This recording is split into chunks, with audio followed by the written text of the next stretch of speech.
রাহুল গান্ধী হবেন পরবর্তী প্রধানমন্ত্রী, এমনই দাবি আরজেডি নেতা তেজস্বী যাদবের।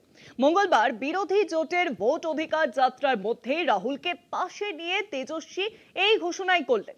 বিরোধী ইন্ডিয়ার প্রধানমন্ত্রীর মুখ নিয়ে তেজস্বীর একতরফা ঘোষণায় জল্পনা শুরু হয়েছে। শরীরদের প্রতিক্রিয়াই বা কি?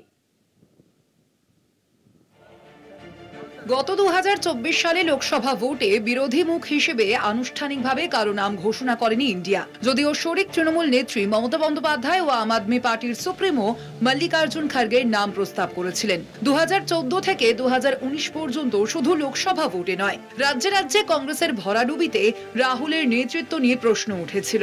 গত বছর লোকসভা ভোটে কংগ্রেস সহ বিরোধী ইন্ডিয়ার ফল ভালো হওয়ার সুবাদে লোকসভায় এক দশক বাদে বিরোধী দলনেতার পদ পান কংগ্রেস নেতা রাহুল গান্ধী। অতি সম্প্রতি এসআইআর বিরোধী আন্দোলনের সূত্রে রাহুল শরিক তৃণমূল আপের সঙ্গে সম্পর্কের উন্নতি ঘটে। কিন্তু ইন্ডিয়ার নেতৃত্বের মুখ বাছাইয়ের মতো স্পর্শকাতর বিষয় নিয়ে শরিক দলের কেউ মুখ খোলেনি। মঙ্গলবার এসআইআর বিরোধী ভোট অধিকার যাত্রায় নওয়াদায় তেজস্বীর সঙ্গী ছিলেন লোকসভার বিরোধী দলনেতা। সেখানেই এক সভায় তেজস্বী বলেন, 2029 সালে ইন্ডিয়ার প্রধানমন্ত্রী মুখ হবেন রাহুল গান্ধী। জোটের সবাই মিলে তাকে প্রধানমন্ত্রী করবে বলে ঘোষণা করেন আরজেডি নেতা।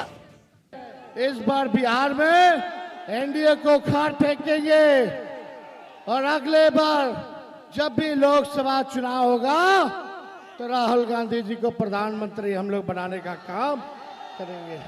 ভোট চুরির অভিযোগ তুলে নির্বাচন কমিশনকে রীতিমতো চ্যালেঞ্জের মুখে ফেলে দিয়েছে বিরোধীরা। কমিশনের পাশাপাশি শাসক বিজেপিকেও চাপে ফেলার নেপথ্যে রাহুলের অগ্রণী ভূমিকা রয়েছে। তৃণমূল সহ সব ছোট বড় শরিক দলের সঙ্গে সমন্বয় রেখেই পারস্পরিক সম্পর্কের উন্নতি ঘটিয়েছেন রাহুল। তা সত্ত্বেও এখনই বিরোধী জোটের মুখ হিসেবে কারো মুখ সামনে আনাকে অগ্রাধিকার দেননি কংগ্রেস সহ শরিক নেতারা। এই পটভূমিকায় অপ্রত্যাশিতভাবে রাহুলকে আগামী 29 সালে লোকসভা ভোটে প্রধানমন্ত্রী পদপ্রার্থী হিসেবে তেজস্বীর একতরফা ঘোষণায় তৃণমূল সহ বাকি দলগুলির কি প্রতিক্রিয়া হয় এখন সেটাই দেখার।